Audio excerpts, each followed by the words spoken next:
O hidden life, vibrant in every atom. O hidden light, shining in every creature.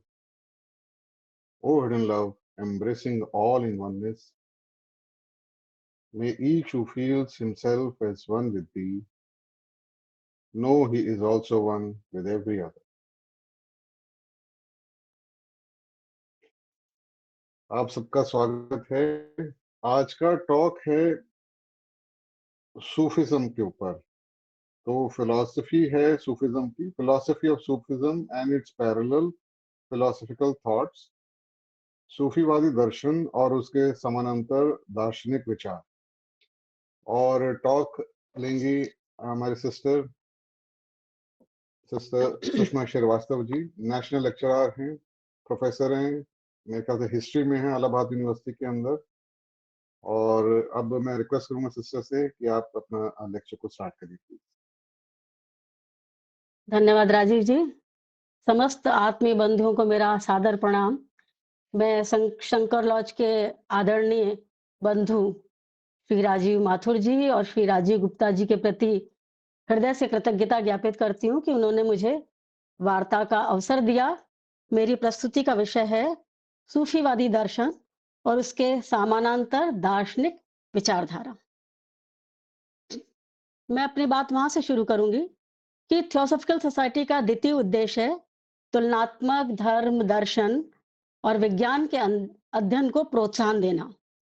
18वीं सदी में तुलनात्मक धर्म के अध्ययन एवं विवेचना ने यह तथ्य सुस्पष्ट कर दिया कि धर्म के बाह्य स्वरूप में विभिन्नताएं हो सकती हैं, किंतु उसका रहस्यात्मक पक्ष इसोट्रिक एस्पेक्ट एवं गूढ़ अर्थ यानी ऑकल्ट मीनिंग में विभिन्नता नहीं होती है। इस संदर्भ में एनी बेसेंट ने अपनी पुस्तक 7 ग्रेट रिलीजन में विश्व के सेमेटिक एवं इंडो यूरोपियन परंपरा के धर्मों की विस्तृत व्याख्या प्रस्तुत की है। वह लिखती हैं कि धर्म के अध्ययन के 4 फैक्टर्स होते हैं। पहला, धर्म प्रवर्तक का जीवन चरित्र।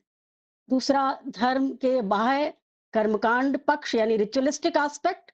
तीसरा, धर्म का दार्शनिक यानी फिलोसॉफिकल एस्पेक्ट जो बुद्धिजीवियों एवं सुसंस्कृत जीवन के लिए आवश्यक होता है। और चौथा है धर्म का रहस्यात्मक या गुह्य पक्ष, इसका अध्ययन आवश्यक है। उक्त के संदर्भ में एनी बेसेंट कहती हैं कि धर्म के प्रवर्तक भिन्न हो सकते हैं, विभिन्न देश काल में होते हैं। धर्म का कर्मकांडीय पक्ष रिचुअलिस्टिक एस्पेक्ट में विभिन्नता होती है। धर्म का दार्शनिक पक्ष देश के काल के परिस्थिति के अनुसार विकसित होता है। और धर्म का लेकिन जो चौथा पक्ष है वह विश्व के सभी धर्मों के जो गुह्य और रहस्यात्मक पक्ष हैं उनमें अधिकांशतः समानता होती है और उसको अनुकूल टाइम एंड स्पेस, अनुकूल परिस्थितियों में ही उसका प्रगटीकरण किया जाता है। जैसे कि जब उन्होंने आइसिस अनवेल लिखी थी तो ये कहा गया था कि ये अभी मानवता इसके लिए तैयार नहीं है, इतने गूढ़ दर्शन की जानकारी के लिए। तो यही बात है कि किसी भी धर्म के जो रहस्यात्मक पक्ष है वो एक निश्चित देश काल में जो अनुकूल परिस्थिति होती है तभी उसको प्रकट किया जाता है। अब हम आते हैं कि सूफीवाद क्या है। सूफीवाद इस्लाम धर्म का तसव्वुफ यानी दार्शनिक एवं रहस्यात्मक पक्ष है। जब हम किसी विषय का अध्ययन करते हैं तो पहले उस शब्द की उत्पत्ति,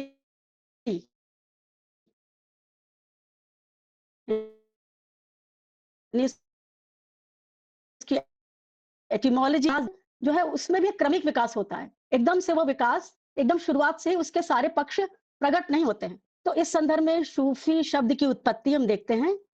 पहला मत है कि इस शब्द की उत्पत्ति अरबी शब्द सफी या साफ से हुई। इसका तात्पर्य है जो पवित्र है, शुद्ध है, क्योंकि सूफी अपने जीवन को पवित्र और शुद्ध बनाने में विश्वास करते थे। दूसरा मत है जो ईरानी शब्द सूफ से बना है। इस सूफ का अर्थ है ऊन। सूफी ऊन के बने मोटे वस्त्र पहनते थे तो उन्हें सूफी कहा जाने लगा। तीसरा मत है कि सूफी शब्द ग्रीक शब्द सोफिया से बना, जिसका अर्थ है प्रज्ञान। एक अन्य किंवदंती भी है कि मोहम्मद साहब के काल में जिज्ञासु जन जब मोहम्मद साहब के समीप बैठते थे, जो मक्का के बाहर मस्जिद में, तो जिस सुफा चबूतरे पे बैठते थे, उसको सुफा कहा गया। और उस सुफा पर बैठने वाले जो प्रज्ञान के जिज्ञासु थे, उनके उस प्रज्ञान के वाहक जो थे, उनको सूफी कहा जाने लगा। लेकिन ये 4 मत हैं, लेकिन मान्य मत ये है कि सूफी शब्द ईरानी शब्द सूफ से हुई है। प्रारंभ में अरब में एक गुही मंडली थी, एसोट्रिक ग्रुप था, जिसके सदस्य ऊन के वस्त्र धारण करते थे और वही कालांतर में सूफी कहलाए। और इस्लाम धर्म का तसव्वुफ यानी दार्शनिक और रहस्यात्मक पक्ष ही सूफीवाद कहलाया। उल्लेखनीय है कि इस्लाम धर्म का उद्भव 6ठी शताब्दी में हुआ, ये हम सब लोग जानते हैं। अरब के मरुस्थलीय प्रदेश में हुआ, जहां दैनिक जीवन की अनेक कठिनाइयां थी। अतः धर्म के रहस्यात्मक पक्ष के प्रगटीकरण के लिए उस समय अनुकूल परिस्थितियां नहीं थी। किंतु जब हम इसकी एंटिक्विटी की बात करते हैं कि आखिर इसकी प्राचीनता क्या है, तो सूफी ग्रंथों में कहा गया है कि इसके एंटिक्विटी के संबंध में कि इसका बीजारोपण आदम के काल में हो गया था। और उसके बाद नूह के काल में इस प्रस्फुटित हुआ। नूह वो जो प्रलय के बच जाने वाले पैगंबर थे। ईसा के काल में वो विकास में पहुंचा और पैगंबर मोहम्मद के काल में सूफीवाद के विभिन्न पक्षों की प्रस्तुति हुई। अब इसके स्रोत क्या थे? किसमें ये सूफी दर्शन के मूल खोजे गए, उत्स खोजा गया? तो मोहम्मद साहब के अनुसार पवित्र कुरान की आयतों के 2 अर्थ हैं, इल्म सफीना और इल्म सीना। सफीना का अर्थ होता है नौका। तो यानी जो इल्म सफीना है, वह कुरान की आयतों का जो है वो सामान्य अर्थ है, उसका एक्सोटेरिक एस्पेक्ट है, एक्सोटेरिक मीनिंग है। और दूसरा है इल्म सीना, यानी गूढ़ ज्ञान, हृदय प्रसूत ज्ञान, यानी इसका एसोट्रिक मीनिंग। उल्लेखनीय है कि इस्लाम धर्म के पूर्व भी एक एसोट्रिक ग्रुप था, जो धर्म के रहस्यात्मक पक्ष के प्रति जिज्ञासु थे। वह जुहद यानी संन्यास्त जीवन, तपस्वी जीवन, एसेटिक लाइफ और मारिफत यानी प्रज्ञान के प्रेमी थे। यानी वो जुहद और मारिफत के प्रेमी थे और उनका दृष्टिकोण कैसा था? वो बहुत शांतिपूर्ण थे। और मोहम्मद साहब में भी सूफी के गुण थे। उन्हें वज्द यानी आत्मविस्मृति की अवस्था में, ट्रांस की स्थिति में जो है इल्हाम हुआ, यानी उन्होंने हृदय की बात सुनी और उसे ताड़पत्रों चमड़ पत्रों पे लिखा, वही कुरान के रूप में संकलित हुई। मैं इस इस्लाम धर्म के विषय पे नहीं जाऊंगी, मेरा फोकस खाली सूफी दर्शन पे है। तो कालांतर में सूफियों ने अपने दर्शन का ओरिजिन या मूल पवित्र कुरान, हदीस एवं सुन्नत में खोजा। हदीस वो है जिसमें पैगंबर मोहम्मद के उपदेश संकलित है, तथा सुन्नत जिसमें मोहम्मद साहब के कृत्यों का उल्लेख है। और इस आधार पर हम सूफी दर्शन की व्याख्या कर सकते हैं। अब हम देखते हैं कि कैसे सूफी दर्शन कालांतर में अरब से निकलकर कैसे वो बाहर गया, क्योंकि कोई भी धर्म और दर्शन अपने देश काल तक सीमित नहीं रहता, कालांतर में उसका विस्तार होता है। तो कहा गया है कि अबू बकर के काल में, मैं बहुत शॉर्ट में इसकी बात करूंगी, अबू बकर जो 7वीं शताब्दी के प्रारंभ में थे, उमर, उस्मान और हजरत अली के काल में इस्लाम धर्म अरब से निकलकर वो सीरिया, मिस्र, स्पेन, ईरान, इराक और भारत में आया। फलस्वरूप स्वाभाविक है कि उक्त देशों की दार्शनिक विचारधारा का प्रभाव इस्लाम धर्म पे पड़ा। जो इतिहासकार एक ताराचंद है, जिन्होंने बहुत ग्रंथ लिखे हैं, सूफीज्म पे भी बहुत बात की उन्होंने। वो कहते हैं कि कालांतर में ईसाई मत, न्यू प्लेटोनिक दर्शन, भारतीय उपनिषद दर्शन, बौद्ध मत और जरथुस्ट्र की विचारधारा के प्रभाव सूफी मत पे पड़ा। और इसका प्रभाव ये हुआ कि सूफी दर्शन में पुनर्जन्म, रीइंकार्नेशन, अवतारवाद और एंथ्रोपोमॉर्फिक गॉड की परिकल्पना की जाने लगी। और इसी दर्शन में फिर सृष्टि के उद्भव की प्रक्रिया, ब्रह्म और जीव का संबंध, मनुष्य के आध्यात्मिक विकास के पड़ाव, पूर्ण मानवता मानव क्या है, इंसान उल कामिल क्या है, उसकी अवधारणा हुई। और मुक्ति आदि विषय पर दार्शनिक चिंतन जो है, इन सभी दार्शनिक विचारधाराओं को ग्रहण करके और कुरान, हदीस और सुन्नत की के से ये इन्होंने अपना सूफियों ने अपना मूल खोजा। अब इस्लाम धर्म में हम बताएं कि सबसे पहले प्रारंभिक दौर में अल्लाह को सर्वशक्तिमान कहा। उस समय जो है वो तौहीद यानी एकेश्वरवाद का कॉन्सेप्ट था और मनुष्य उसके दास थे। लेकिन बाद में क्या हुआ कि कालांतर में सूफी दर्शन में खुदा एवं बंदों के मध्य माधुर्य का भाव विकसित हुआ। अब हुलूल व तकसीर की अवधारणा विकसित हुई।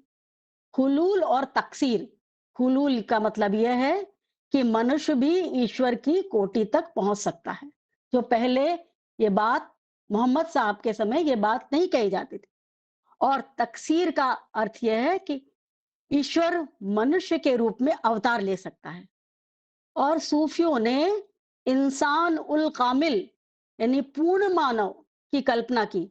यानी वह वो कहता है कि एक मनुष्य में वो गुण है कि वो खुद भी जो है वो अल्लाह बन सकता है। तो इसलिए उन्होंने मानवीय गुणों से अपने को युक्त बनाने का मार्ग चुना। और जो कुरान में ही जो मूलभूत सिद्धांत थे, जस्टिस के, जेनरोसिटी के, कंपैशन के, जो प्रज्ञान के, उसको वो व्यवहार में लाने लगे और यही सूफियों के तसव्वुफ का आधार बना। लेकिन अब हम ये देखें कि आखिर वो कौन सी आयतें थी सूरा माने अध्याय, आयतें माने उसका वर्ष। वो कौन सी आयतें थी जो सूफीवाद के जो है वह उत्स बना, सूफीवाद विचारधारा का स्रोत बना। उसमें लिखा है कि कुरान में कि अल्लाह की सत्यता के अलावा हर वस्तु हालिक है, यानी नष्ट होने वाली है। और अल्लाह के ऐश्वर्य यानी इसके स्प्लेंडर के अलावा हर वस्तु फानी है। ये सूरा नंबर 28 और आयत नंबर 88 है।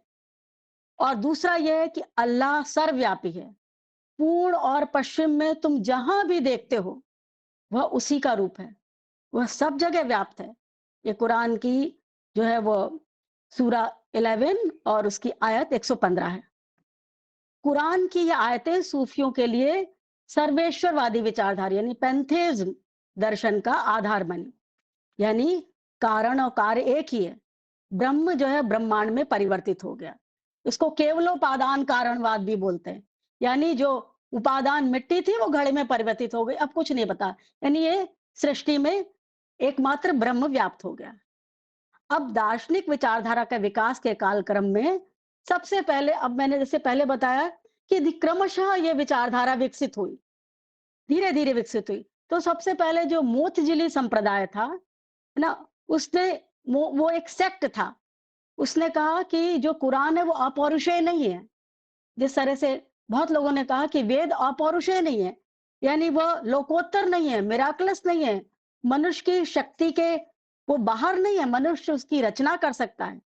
और इस तर्क के आधार पर उसने जीव, ईश्वर एवं जगत की व्याख्या की, मोतजिली ने। इसी संप्रदाय के, क्योंकि जब हम देखते हैं कि ये विचारधारा, किसने ये विचारधारा प्रमोट की, तो हमको ये जानना आवश्यक है कि कौन वो विचारक था और क्या विचार उसने प्रमोट किया। तो इसी संप्रदाय के अबू याजिद बिस्तामी कहते हैं, वो एक कुरान की ही एक आयत का उल्लेख करते हैं कि मेरे इस वस्त्र के पर्दे के पीछे यानी मेरे अंदर खुदा के सिवाय कुछ नहीं है, अल्लाह के सिवाय कुछ नहीं है। मेरा क्या ऐश्वर्य है, मेरा क्या स्प्लेंडर है, क्या वैभव है, मैं ही परमेश्वर स्वरूप हूँ। फिर और अबू याजिद बिस्तामी कहते हैं कि मेरा जो ईगो है, अहंकार है, स्मॉल ई से, क्योंकि थियोसॉफी में जब ईगो की बात करते हैं तो उसका दूसरा अर्थ है, उस परमेश्वर में तिरोहित हो गया, वैनिश हो गया। और इस परमेश्वर में तिरोहित होना ही फना की अवस्था है। और उसके बाद चौथे सूफी ने तो यहां तक कह दिया कि मैं वही हूं जिसको मैं प्रेम करता हूं। I am that, THAT, that capital. मैं वही हूं जिसको मैं प्रेम करता हूं। यदि तू मुझे देखता है तो तू उसे देखता है। और अल अल्लाज ने तो यहां तक कह दिया, अनल हक की बात कही कि मैं ब्रह्म हूं। उसने अल्टीमेट कह दिया। और इसके संदर्भ में मैं बात बताऊं, इस बात को कहने से उसको, अल हल्लाज का दूसरा नाम था एक मंसूर, उसको फांसी दे दी गई कि हो गई मंसूर को फांसी अदब के तर्क पर। अदब यानी कायदा, जो शरीयत का कायदा था। हो गई मंसूर को फांसी अदब के तर्क पर। है अनल हक हक, मगर एक तर्ज गुस्तखाना है। मैं ब्रह्म हूं, ये कहना, ये बात बहुत गुस्ताखी की है। ये शरीयत के नियमों के विरुद्ध है। ये तरीकत का मार्ग है। तो यानी पहले कैसे कुरान को अपौरुषेय कहा, और धीरे धीरे यहां तक कह दिया कि मैं स्वयं ब्रह्म हूं। ये यात्रा, अब उसके बहुत से आयतें हैं जो सब हम वर्णन नहीं कर सकते, लेकिन कुछ आयतें हैं जिसकी मैंने बात की। फिर उसके बाद सूफी संत अल गजाली आए, जो उनका काल जो है 11वीं शताब्दी और 12वीं शताब्दी का प्रारंभ है। उसने उन्होंने सबसे पहले इस्लाम धर्म में सूफीवाद की विचारधारा को स्थायित्व दिया, स्टैब्लिश किया। और अल गजाली कहते हैं कि हम जो है वो तर्क और बुद्धि से हम सिर्फ सापेक्ष को जान सकते हैं, जो रिलेटिव है उसको जान सकते हैं। किंतु निरपेक्ष की अनुभूति, क्योंकि अल्लाह निरपेक्ष है, उसकी अनुभूति खाली संबुद्धि से हो सकती है, इंट्यूशन से होती है। और सूफी में सूफीवाद में इंट्यूशन को वही कहा गया, WAHI, इंट्यूशन से हो सकती है। और उन्होंने ज्ञान और भक्ति का समन्वय किया। उन्होंने कहा तर्क से काली नहीं हो सकती, खाली ज्ञान से नहीं हो सकती, बल्कि इंट्यूशन से और से हो सकती है। उन्होंने कहा कि बुद्धि की राह तो डॉक्ट्रिन ऑफ आई है, जैसे कहते हैं ना दृष्टि का सिद्धांत, और लेकिन जिससे विज्ञान का विकास हुआ। लेकिन जो हृदय का सिद्धांत है, हृदय की दृष्टि है, डॉक्ट्रिन ऑफ द हार्ट है, यह दृष्टि गणना नहीं करती, बल्कि सत्य क्षण मात्र में सत्य का पूरा स्वरूप देख लेती है। और उन्होंने कहा कि ब्रह्म और जीव में एक ही चेतना है, जीव उसका अंश है। अतः जीव उस में मिलने के लिए, उस ब्रह्म में मिलने के लिए व्याकुल है। और एक बात और बता दूं कि सूफीवाद पे बहुत ग्रंथ लिखे गए, उसमें जो ब्रह्म है उसकी तुलना फीमेल से की गई, और जो जीव है उसकी तुलना मेल से की गई। कहने वो अपने मिलने के लिए व्याकुल है, उस ब्रह्म से मिलने के लिए व्याकुल है। और कालांतर में सूफियों के सांसारिक वैराग्य एवं ईश्वर मिलन की व्याकुलता भी उनके दर्शन का आधार बनी। अब सूफीवादी दर्शन के विचारधारा के अंतर्गत ब्रह्म की अवधारणा, सृष्टि निर्माण की प्रक्रिया, ब्रह्म एवं जगत का संबंध, मनुष्य के 7 कोष, आध्यात्मिक मार्ग के पड़ाव, साधना के सोपान, मोक्ष की अवधारणा आदि विषयों पर भी विस्तार से चिंतन किया गया। और जैसा कि मैंने कहा कि इस चिंतन का आधार जो है इस्लामिक ग्रंथ और विश्व के अन्य सेमेटिक, क्योंकि इस्लाम धर्म भी सेमेटिक विचारधारा का था, अन्य सेमेटिक और इंडो यूरोपियन धर्म का प्रभाव भी इस पे पड़ा। अब हम एक क्रम से जो है सूफीवादी दर्शन, उसके समानांतर दर्शन की बात करते हैं। पहला, ब्रह्म की अवधारणा। सूफियों ने मूल सत्ता को नूर कहा। जब हम ये सूफी ग्रंथ पढ़ते हैं तो उसमें कोई कोई शब्द का ओरिजिन जो है अरबी ओरिजिन बताया गया है, और कोई कोई शब्द जो है वो ईरानी ओरिजिन बताया गया। तो कहीं कहीं जब हम पढ़ते हैं तो शब्दों में कुछ भिन्नता होती है भाषा के आधार पर। तो सूफियों ने मूल सत्ता को नूर कहा, प्रकाश कहा, या अन नूर कहा, और कहा उसके 3 गुण हैं। पहला, वजूद, यानी प्योर एग्जिस्टेंस, वह इल्यूमिनेटर है, प्रकाशक है। दूसरा है शुहूद, यानी वह कॉन्शियस एग्जिस्टेंस है, उसमें इल्यूमिनेटिव पावर है, वो प्रकाशित करने वाला है।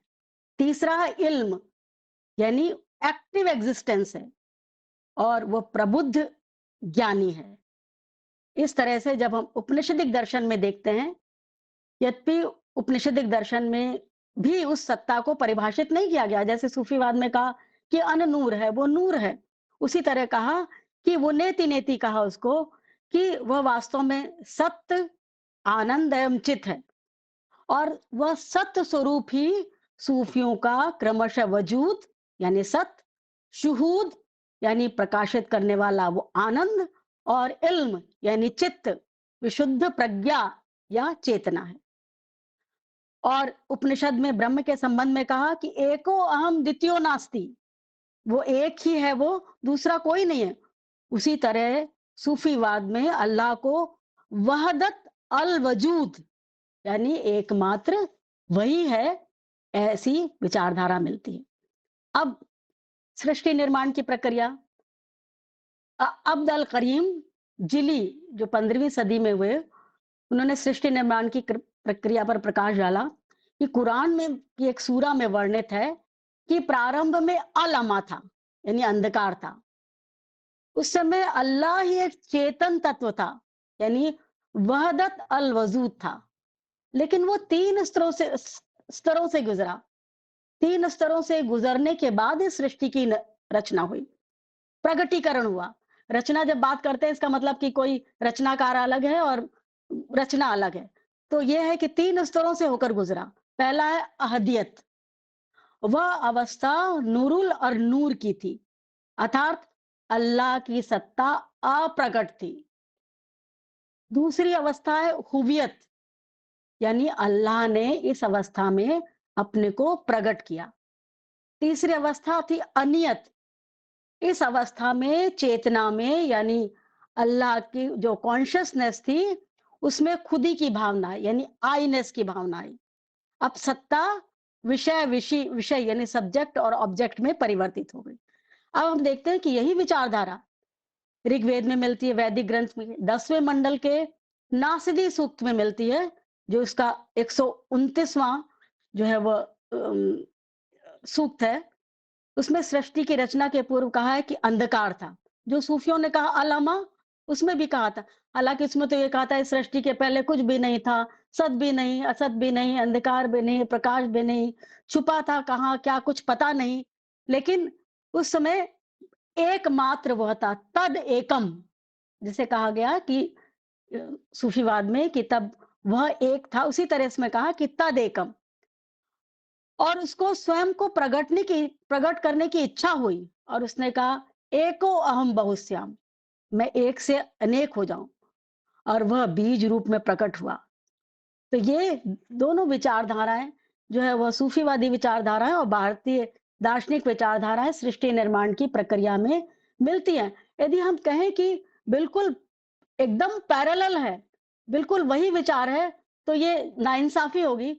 लेकिन ये विचार किसी न किसी रूप में सूफीवाद में थे। अब ब्रह्म की सृष्टि के संबंध में कि उसने कैसे सृष्टि बनाई। अभी तो हमने कहा कि सृष्टि निर्माण की प्रक्रिया थी। अब उन्होंने कहा कि एक मत है इजादिया, कि कैसे ये सृष्टि बनी। इस मत के अनुसार अनुसार अल्लाह का अस्तित्व जगत से पृथक है। जैसे हम लोग जब दर्शन पढ़ते हैं, वेदांतिक दर्शन या सांख्य दर्शन, वैशेषिक दर्शन, तो बात वही है, लेकिन ब्रह्म के का ने इस जगत का कैसे निर्माण किया, विचारधाराएं फर्क है और सब इतने सटीक तर्क देते हैं कि लगता है कि यही सही है। उसी तरह से सूफीवाद में भी ये विचारधारा, पहला मत है इजादिया मत। इस मत के अनुसार अल्लाह का अस्तित्व जगत से पृथक है तथा ये कायनात शून्य से उत्पन्न हुई। और इस विचारधारा हमको जो है वो भारतीय दर्शन में मिलती है, छांदोग्य उपनिषद में। यदि हम इसकी सिमिलैरिटी देखें तो बहुत से दर्शनों में, चूँकि हम जब हम एक पर्टिकुलर विषय को लेके बात करते हैं तो उसकी बहुत गहराई में जाते हैं, तो बहुत से दर्शनों में ये बात मिलती है, छांदोग्य उपनिषद में, कि ये सृष्टि जो है वो शून्य से उत्पन्न हुई और यही बात हमको सूफीवादी दर्शन में भी मिलती है। दूसरा है शुहूदिया, यानी शुहूदिया मत क्या है कि अल्लाह का अस्तित्व जगत से फर्क है, किंतु वह संसार के आईने में अपने को प्रतिबिंबित करता है। और भारतीय सांख्य दर्शन में भी कहा है कि पुरुष प्रकृति से पृथक है, किंतु उसके चैतन्य का प्रकाश, उस पुरुष का प्रकाश जब जड़ बुद्धि पे पड़ता है, तो उसमें ज्ञान आदि क्रियाएं उत्पन्न होती हैं। और दूसरे शब्दों में बुद्धि बुद्धि उस पुरुष को अपने में प्रतिबिंबित करती है। ये विचारधारा शूद्या मत का है। तीसरा वजूदिया मत। इस मत के अनुसार पहला मैंने बताया कि जो है वो छांदोग्य उपनिषद में के दर्शन से मिलता है, ये सांख्य दर्शन से मिलता है। और तीसरा वजूदिया मत। इस मत के अनुसार अल्लाह के अलावा और किसी का अस्तित्व है ही नहीं, मात्र उसी का अस्तित्व है। सूफियों ने उसको वहादत अल वजूद या इत्तिहाद कहा, और सृष्टि उसी की अभिव्यक्ति है। यह विचारधारा भारतीय वैदांतिक दर्शन से जो है वो साम्य रखती है, कि अनुसार ब्रह्म के अतिरिक्त कुछ नहीं है। सर्वम खलु इदम ब्रह्म, और एक मेवा द्वितीयम नेह नानास्ति किंचन। वह एक है और इसके सिवा कोई दूसरा नहीं है। वही सृष्टि में प्रकट हो गया। अब है चौथा, सृष्टि के उद्भव के कारण क्या है? क्यों आखिर सृष्टि की का उद्भव हुआ? क्यों सृष्टि, क्या इसके पीछे कारण था? तो सेमेटिक परंपरा के अनुसार एक बार हजरत दाऊद ने, जो पैगंबर थे, उन्होंने अल्लाह से प्रश्न किया कि आपने सृष्टि की रचना क्यों की? तो उन्होंने कहा था कि अपने रहस्य को प्रकट करने के लिए मैंने इस सृष्टि की को बनाया। और छांदोग्य उपनिषद में भी उल्लेख है कि अद्वैत ब्रह्म ने संकल्प किया कि मैं एक से अनेक हो जाऊं, एको अहम बहुश्याम, और वह सृष्टि जो है वह प्रकट हुई, क्योंकि वह ब्रह्म स्वयं को प्रकट करना चाहते थे। अब एक पांचवा तथ्य है सूफीवादी दर्शन का, कि 7 लोक एवं मनुष्य के 7 कोश। सूफीवादी दर्शन में 7 लोक एवं 7 कोशों का वर्णन हुआ है, जो थियोसॉफी की और भारतीय दर्शन के समकक्ष है।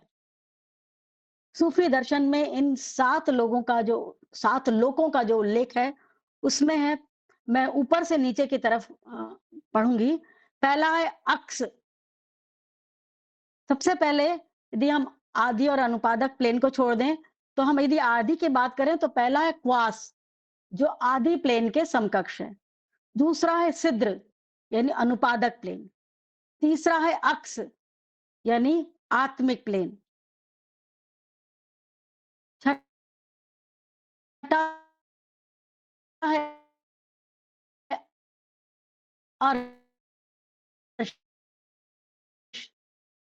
निम्न मनस। तीसरा है बर्जक, काम मनस। दूसरा है जिली, यानी छाया शरीर, इथरिक बॉडी। और पहला है आलमे उम्र, यानी भौतिक शरीर। उल्लेखनीय कि जो क्वास यानी जो आदि प्लेन है, उसे डिवाइन प्लेन कहा गया, तथा सिद्र को मोनेडिक प्लेन कहा गया। और ये शब्द जो है वो थियोसॉफी के जो द थियोसॉफी जो पुस्तक आती है, उसमें ये बात, मैगजीन आती है, उसमें कहा है कि सिद्र को मोनेडिक प्लेन कहा गया। लेकिन इन दोनों के संबंध में हमको जानकारी नहीं है। जिस तरह से फिलॉसफी में कहा गया है कि आदि और अनुपादक प्लेन के विषय में जानकारी नहीं है, उसी तरह से कहा गया कि जो क्वास और सिद्र प्लेन है, उसके संबंध में हमको जानकारी नहीं है। अब सृष्टि निर्माण के विभिन्न तत्व कौन कौन से हैं? तो सूफी मत के अनुसार अल्लाह, जो नूर अल नूर, यानी प्रकाश दर प्रकाश है, वही आकाश और पृथ्वी का प्रकाश है। उसने सबसे पहले नूरुल मोहम्मदिया, अर्थात मोहम्मदी आलोक की सृष्टि की, और वही कालांतर में आदिभूत बना, यानी प्राइमोर्डियल सब्सटेंस बना। और उसी से फिर पृथ्वी, जल, वायु, यानी 4 एलिमेंट, फिर सप्तलोक, वनस्पति, प्राणी, यानी एनिमल किंगडम, जीव जगत, मानव, और अनेक ब्रह्मांडों का विकास हुआ।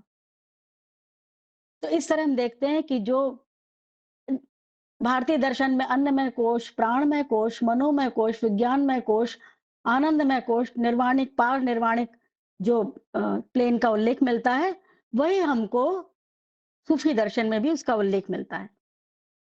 अब हम अ, ये इस प्रश्न पर आते हैं कि आखिर मनुष्य को जब ये विचारधारा मिल गई, सूफी दर्शन ने अपना उत्स कुरान की आयतों में खोजा, तब उनका उद्देश्य क्या हुआ? अब उनको जीवन कैसे व्यतीत करना है, इस पे वो विचार करने लगे। तो जैसे थियोसॉफी में कहा गया कि हमारी लोअर क्वाटरनरी है, यानी पर्सनैलिटी है और अपर ट्रायड है, इंडिविजुअलिटी है। और जब हम अपनी लोअर क्वाटरनरी या पर्सनैलिटी को शुद्ध करते हैं, तो हमारे जो अपर ट्रायड पे पड़े जो वेल हैं, आवरण हैं, वो अनावृत हो जाते हैं, अनवेल्ड हो जाते हैं। उसी तरह सूफी दर्शन में कहा गया है कि मनुष्य को आत्मबोध के लिए जो उसका जो नफ्स है, यानी जो भौतिक शरीर है, वही सबसे ज्यादा बाधक होता है। और जब उसका नफ्स यानी भौतिक शरीर शुद्ध हो जाता है, तो क्या होता है कि उच्च आध्यात्मिक शक्तियां कौन कौन सी, अब इसमें अलग टर्म दिए गए हैं, जैसे कल्ब यानी हृदय, सिर यानी ज्ञान शक्ति, वही यानी अंतर प्रज्ञा, WAHI, वही यानी अंतर प्रज्ञा, इंट्यूशन, खफी यानी गुह शक्ति, और अख्फा सबसे गुह से गुहतम शक्ति, रूह, आत्मा, ये कल्ब के साथ मिलके, हृदय के साथ मिलकर साधक आत्मबोध के मार्ग का अनुसरण करता है, यानी सेल्फ रियलाइजेशन के मार्ग पर वह चल पड़ता है। अब सूफी दर्शन में जो सालिक है, उसको सालिक कहा गया साधक को, कि और उसकी यात्रा को, आध्यात्मिक यात्रा को हम कहते हैं ना कि हम अब treading on this path, we are treading on the spiritual path. तो जो उसका आध्यात्मिक यात्रा है, उसको सफरूल कहा गया। देखिए हर शब्द का, उसका पैरेलल शब्द और उसका मीनिंग हमको सूफीवाद में मिलता है। और वो कहते हैं कि इसके लिए साधक को कई मकाम से गुजरना पड़ता है, कई पड़ाव से, कई सोपानों से गुजरना पड़ता है। अब पहला क्या है? पहला सोपान क्या है? नासूत, यानी प्रथम अवस्था में सालिक यानी साधक को शरीयत यानी धर्म शास्त्रों का अध्ययन करना पड़ता है। हम भी जब इस पाथ पे चलते हैं, तो जो भी इस आध्यात्मिक जो ग्रंथ हैं, उनका अध्ययन पहले करना पड़ता है, क्योंकि वो डायरेक्शन शोइंग डिवाइस हैं। उसके बाद जब अध्ययन करते हैं, तो वो छूट जाता है। तो कहते हैं कि वह जो है, वह धर्म शास्त्रों का अध्ययन करता है, शरीयत का अध्ययन करता है और फिर उनके गहरे अर्थों को समझने लगता है। क्योंकि जब हम आध्यात्मिक मार्ग पे चलते हैं, तो हम किसी भी धार्मिक ग्रंथ के एक्सोटेरिक पक्ष को ही अध्ययन नहीं करते, हम उसके निहितार्थ को ढूंढते हैं कि इस पक्ष का वास्तव में क्या अर्थ है। तो पहला जो पड़ाव है, पहला जो है वो क्या है? नासूत, जिसके अभी मैंने बात की। दूसरा है मलकूत। और जब हम इस मार्ग पर चल पड़ते हैं, तो क्या होता है कि फरिश्तों का हमारे साथ संबंध हो जाता है। कहते हैं ना कि जब हम इस मार्ग के पे चल पड़ते हैं, तो गुरुदेव हमारी जो वो जिज्ञासा, वो समर्पण, वो शुद्धिकरण देखते हैं, तो क्या होता है कि उनका भी हमको कहते हैं, जब if you will be ready, तो गुरुदेव विल होल्ड योर हैंड, तो वो आपका हाथ पकड़ लेते हैं। तो उस फरिश्तों के साथ हमारा संबंध हो जाता है और वह तरीकत ब्रह्म ज्ञान में प्रवृत्त होने लगता है। अब तरीकत के मार्ग पे, यानी तरीकत यानी प्रज्ञान के मार्ग पर, ब्रह्म के मार्ग पर, ब्रह्म ज्ञान के मार्ग में जो है वह प्रवृत्त होने लगता है। अब तीसरा है जबरूत। तीसरे सोपान में साधक जो है, वो वही वही वही WHI, वही यानी उसकी अंतर्दृष्टि जागृत होने लगती है। अब वो आरिफ से प्रज्ञानी हो जाता है, यानी आरिफ हो जाता है, यानी प्रज्ञानी हो जाता है। और प्रज्ञानी होना ही महत्वपूर्ण नहीं है, अब वो अपने प्रज्ञान को अपने जीवन में चरितार्थ करने लगता है। जब हम इम्प्लीमेंट करते हैं, तभी हम वास्तव में प्रज्ञानी हैं, क्योंकि ज्ञान भी बहुत है और प्रज्ञान भी बहुत हो गया। लेकिन यदि हम उसको अपने जीवन में चरितार्थ नहीं करते, तो वो व्यर्थ है। तो कहते हैं ज़बरूत की स्थिति में वो अपने प्रज्ञान को इम्प्लीमेंट करने लगता है। फिर चौथा है लाहूत। इस अवस्था में वहदत अल वजूद यानी अस्तित्व की एकता का उसको बोध हो जाता है, सेल्फ रियलाइजेशन हो जाता है। अब वो समझ जाता है कि यूनिटी ऑफ ऑल लाइफ वह उसके वो उसको उसका रियलाइजेशन हो जाता है। तो इस सेल्फ रियलाइजेशन की स्थिति में होता क्या है? अब ये भी बहुत बहुत माकूल बात कही गई है सूफी दर्शन में कि अब ये जो या आरिफ है यानी प्रज्ञानी है, यानी वो जो अल आकिल है यानी ज्ञाता है। हम कहते हैं ना कि एक स्थिति आती है कि नॉलेज नोन और नोअर एक हो जाता है सेल्फ रियलाइजेशन की स्थिति में, ज्ञाता ज्ञान और ज्ञेय एक हो जाता है। उसी तरह सूफीवाद में भी कहा गया है अल आकिल, अल अकिल यानी ज्ञाता, अल माकूल यानी ज्ञेय टू बी नोन जिसको जानना न है, और अल अक्ल यानी नॉलेज, वो तीनों एक हो जाते हैं इस स्थिति में जो हमारे लाहुत की स्थिति होती है। अब लेकिन साधक के इस सेल्फ रियलाइजेशन के पश्चात भी रहस्यानुभूति के कई सोपान बाकी होते हैं। और जैसे कि थियोसॉफी में कहा है कि प्रज्ञानी होने के पश्चात भी अस्तित्व की एकता यानी यूनिटी ऑफ ऑल लाइफ का अनुभव होने के पश्चात भी अभी कई जो है वह स्तर बाकी होते हैं, और यह अवस्था प्योर एग्जिस्टेंस की है, अल अहादिय की स्थिति होती है। और जब सूफी कह उठता है कि अनल हक, अहम ब्रह्मास्मि, आई एम दैट, और उस स्थिति को, उस सोपान को हाहूत कहा है। सूफी दर्शन में उस सोपान को आहूत की संज्ञा दी गई है। अब आध्यात्मिक मार्ग के कौन-कौन से पड़ाव हैं, इसके कई पड़ाव भी हैं। हालाँकि मैंने अभी जो उल्लेख किया है, उसमें कुछ और जोड़ा है, जिसमें 8 प्रमुख हैं।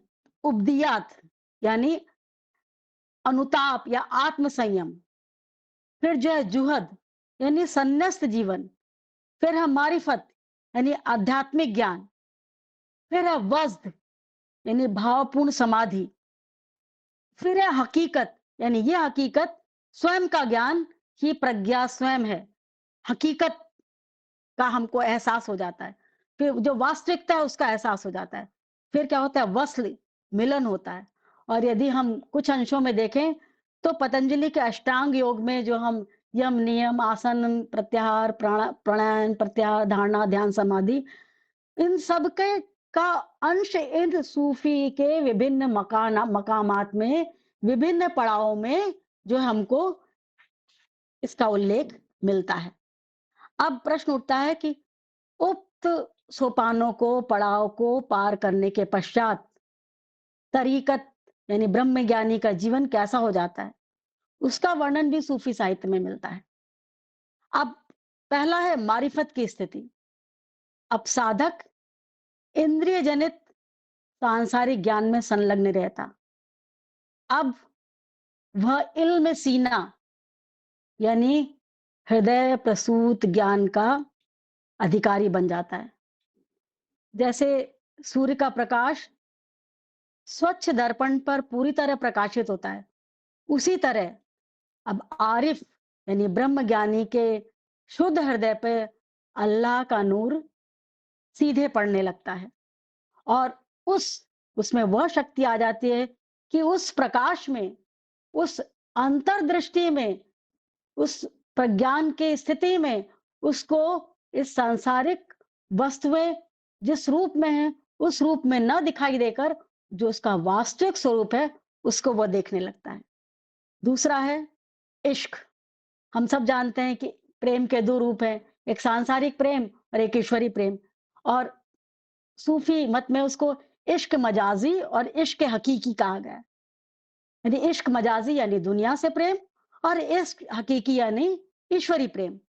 लेकिन अब उसको समझ में आ जाता है कि जो ये इश्क मजाजी है, यानी ये दुनिया से जो उसका निस्वार्थ प्रेम है, वही निस्वार्थ प्रेम जो है वह इश्क हकीकी का मार्ग है। हम खाली दुनिया को छोड़कर सिर्फ अल्लाह की बंदगी करके हम हम वह नहीं हो सकते, जब तक ही हमें सांसारिक जीव के प्रति एकत्व का भाव ना हो, यानी सांसारिक मजाजी ना हो, सांसारिक प्रेम ना हो, तब तक हम इश्क हकीकी के अ, गंतव्य तक हम तब तक नहीं पहुंच सकते। तीसरा है वज्द, यानी मार्ग का उच्चतम सोपान भावों का उल्लास है। साधक सांसारिक वासनाओं से रिक्त हो जाता है। कभी-कभी हमें लगता है कि ये सांसारिक वस्तुएं हमारी जीवन में नहीं रहेंगी, तो जीवन का कोई मकसद नहीं है। लेकिन जब इस तरीकत के मार्ग का पथिक इस मार्ग पर चलता है, तो वो सांसारिक वासनाओं से रिक्त होकर भी वह इस संसार में प्रसन्न रहता है। और कभी-कभी वो वज्र की स्थिति में, समाधि की स्थिति में चला जाता है। यानी जैसे हम वो जो भी संसार में काम कार्य करता है, उसको वह इतने कंसंट्रेशन के साथ करता है, एकाग्रता के साथ करता है कि उसको उस काम करते हुए वह समाधि की स्थिति में पहुँच जाता है। उसके लिए अलग से उसको वो कार्य करने की आवश्यकता नहीं पड़ती। फिर चौथा है कि वस्लिक, जब साधक को अपरोक्षानुभूति हो जाती है और वह उसी में मिल जाता है, और मनुष्य के जीवन का यही लक्ष्य है, अर्थात लका उल्लाह, यानी ईश्वर का मिलन। अब पांचवा है निर्वाण, मोक्ष या फना की क्या अवधारणा है।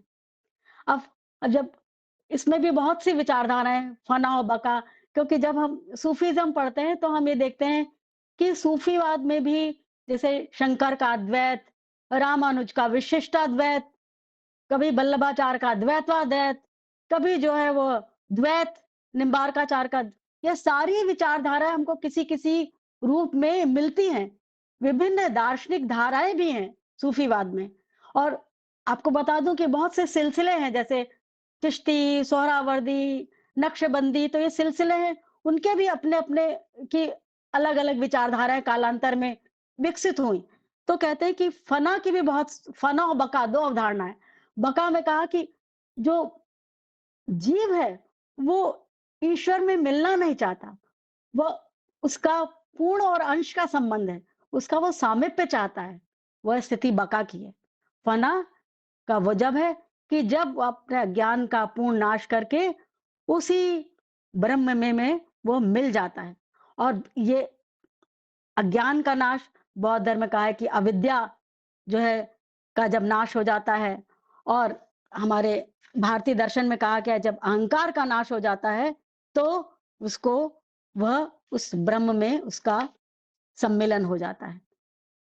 तो फिर उस मैं इस बात कहती हूँ कि अहंकार ही सारी जो है वह सबका मूल जड़ है, जो हमको इस आध्यात्मिक पथ का पथिक बने नहीं रहना देना चाहता है।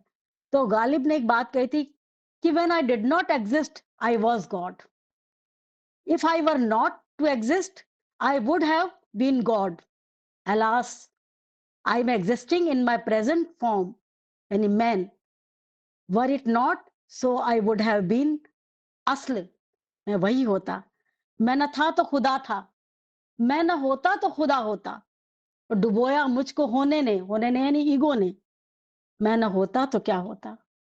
तो सूफी इज्म में कहा गया है कि अपने अहंकार का विनाश करना, अ, पूर्ण मनुष्य बनना और लका उल्लाह होना, यानी इंसान उल कामिल बनना और ईश्वर में मिलन, यही जो है वो सूफी विचारधारा का अल्टीमेट है।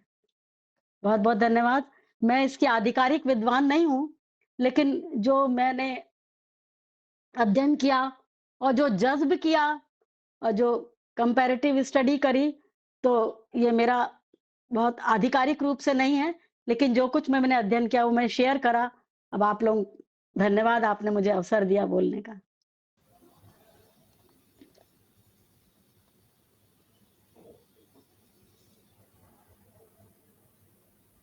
बहुत बहुत धन्यवाद, बहुत बहुत धन्यवाद। कोई हमारे मित्र जो हैं कोई सवाल पूछना चाहते हैं? या कोई उनको कुछ ऐड करना है, जोड़ना है जो सिस्टर ने बोला है?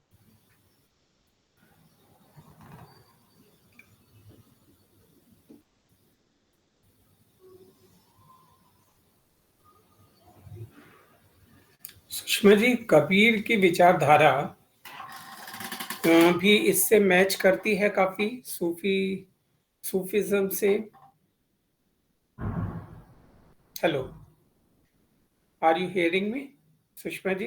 Yes yes. देखिए कबीर की विचारधारा, कैसे कबीर ने कहा था कि कबीर के हर पंक्तियों में, जैसे मैंने अभी वो कहा था कि अ, अपने भीतर ही वो सब कुछ है। इस घट अंतर बाग बगीचा, इसी में सृजनहारा, इस घट अंतर अनहद गर्जे, इसी में उठत फुआरा, और इस घट अंतर नौलख मोती, इसी में परखन हारा। कहत कबीर सुनो भाई साधु, इसी में साईं तुम्हारा। जब हम कहते हैं कि हमारे भीतर ही सब कुछ है, हमको भीतर जैसे ही हम जाएंगे तो वो जो थियोसॉफी में विचारधारा है, जो जो दर्शन है, जो तसव्वुफ है, यदि हम जितने भी पुराने, जितने भी संत दार्शनिक को देखें, तो सब में जो है उसमें का जब इसोट्रिक एस्पेक्ट देखते हैं तो सब हमको उसमें एक सी विचारधारा। सूफी क्या है? दर्शन है, दार्शनिक पक्ष है किसी भी धर्म का। तो दार्शनिक विचारधारा कबीर में मिलती है। वो कहते हैं कि बूंद समानी समुद्र में जानत है सब कोय, और समुद्र समाना बूंद में बूझत बिरला कोय। अब ये क्या बात कही उन्होंने कि जब एक बूंद समुद्र में समा गई तो सब लोग जान गए, लेकिन उस बूंद में समुद्र समा गया, इसको कोई नहीं समझ पाता कि वो वो मैं हो गया, इसको कोई नहीं जानता। तो कबीर ने भी वही बात की। रूमी का भी इसके ऊपर काफी वो है, जैसे आपने अभी जस्ट बताया। रूमी ने भी इसके ऊपर, जो कि मतलब उसी के सेंट हैं, उन्होंने जी इसके ऊपर काफी प्रकाश डाला इस पे भी, कि अपने जी। अंदर ही सब कुछ है। ऐसा मेरे को जी लग रहा है, शायद आपने नहीं, मतलब तब जब हम किसी भी हम जब हम ये विभिन्न जो है वो संत हैं, सूफी संत हैं, उनके एक एक को पढ़ते हैं तो लगता है कि इसमें तो वो तो बहुत सारा बड़ा हो जाए। सारा दर्शन इसमें समाया हुआ है। थैंक यू सुषमा जी, आपने बहुत अच्छे से हम लोगों को समझाया। धन्यवाद। सुषमा जी, एक सवाल है, कोई किताब है, ये पूछा जा रहा है। और रुखसार जी ने पूछा है कि कोई किताब या किताबें आप सजेस्ट कर सकती हैं इस टॉपिक पे? हाँ बिल्कुल। एक तो परशुराम चतुर्वेदी की सूफी काव्य संग्रह है, और मैंने मैंने असल में इस पे मैं 8-10 साल से इस पे पढ़ रही थी, तो मैं जो हूँ आपको भेज दूंगी किताब। बहुत सी किताबें हैं जिनका मैंने अध्ययन किया है। यदि मुझे 1 मिनट समय दे तो मैं बताती हूँ। हाँ, बता दीजिए। कोई और हमारे मेंबर कुछ सवाल या कुछ बोलना चाहते हैं? ये मैं पूछ सकता हूँ सर? हाँ जी, बोलिए बोलिए अनुराग। सुषमा जी, मैं ज्यादा आपका सुन नहीं पाया। ये सूफीज्म जो है सब कुछ अंदर देखना होता है, ये तो कबीरदास ने भी कहा है, सूफी ने कहा है। सूफीज्म में ये अंदर तो देखना वननेस के ऊपर, कि सबके अंदर देखना है, उसके बारे में क्या बोला है? हेलो। हाँ जी। जब मैंने बताया था कि जो सूफी के जो विभिन्न पड़ाव हैं, हाँ जी। मकाम है, जो विभिन्न मकामों चलता है, तो वो क्या करता है कि वो विभिन्न अवस्थाओं से गुजरता है। एकदम से सूफी को भी एकदम से वो जानकारी नहीं हो पाती। पहले वो शरीयत का अध्ययन करता है, फिर जो है वह उन शरीयत के ग्रंथों का जो है वो इनर मीनिंग ढूंढता है, अंतर्निहित वो ढूंढता है, और उसके बाद उसको जब सेल्फ रियलाइजेशन होता है, जब सेल्फ रियलाइजेशन की स्थिति होती है, तब वो एकत्व का भाव देखता है। जब ज्ञाता ज्ञान और ज्ञेय एक हो जाता है, क्योंकि इसके भी कई मकामात हैं। ऐसा नहीं कि हमने आज इस आध्यात्मिक यानी तरीकत मार्ग में हम चले और हम सब में ईश्वर देखने लगे। उसके भी बहुत लॉन्ग वे टू गो। और थियोसॉफी में तो कहा है कि shortest longest journey for shortest destination, यानी हमारे अंदर ही वो है, लेकिन हमारा मार्ग इसका बहुत लंबा है। Longest journey for shortest destination, हमारे भीतर ही वो सब कुछ है, लेकिन हम वो भीतर जाएं तो खाली ये जो आध्यात्मिक ग्रंथ पढ़ने से नहीं होगा। वो विभिन्न जो है, अभी हमने कहा वज्र की स्थिति, जो अष्टांगिक मार्ग की बात की, जो पतंजलि के अष्टांग योग की बात की, संन्यास्त जीवन जिएंगे, जुहद यानी हलूल और तकसीर का सिद्धांत जो है हम जब फॉलो करेंगे तब हम उस मार्ग पे पहुंच सकते हैं, तब हम एकत्व का भाव देखेंगे। ठीक है। ये किताब है, एक किताब है निकोलसन आरे की, the idea of personality in Sufism. Rukhsar ji, आपको आंसर मिल पा रही है? और एक त्रिमंगम जे की किताब है, द सूफी ऑर्डर्स इन इस्लाम। ये सुषमा जी, आप मुझे क्या व्हाट्सएप कर देंगे वो फोटो खींच के, बिल्कुल ताकि मैं उनको भेज दूंगा। बिल्कुल। सैयद हुसैन नासिर की है, the rise and development of Persian Sufism.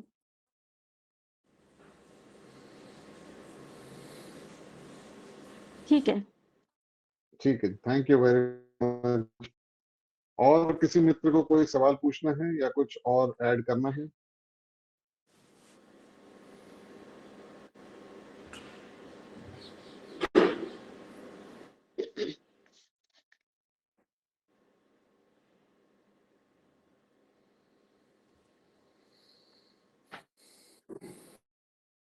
तो मेरे ख्याल से और तो कोई नहीं है।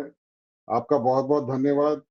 इस टॉपिक पे आपने हमारे को सबको इनलाइटन करा, समझाया, बताया, और जो है शायद लोग और इंस्पायर होंगे, थोड़ा सा और देखेंगे डीपली इस टॉपिक को। और आजकल कुछ सूफिज्म पे चल भी रहा है, जो न्यूज में आ रहा है, प्राइम मिनिस्टर ने कोई सूफी अभी कोई मीटिंग के अंदर भी अटेंड करा था, कोई आज या कल के अंदर।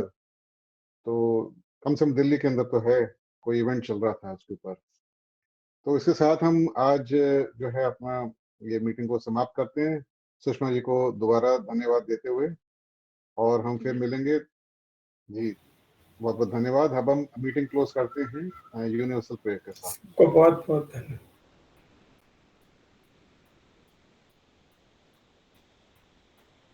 O hidden life, vibrant in every atom. O hidden light, shining in every creature. O hidden love, embracing all in oneness.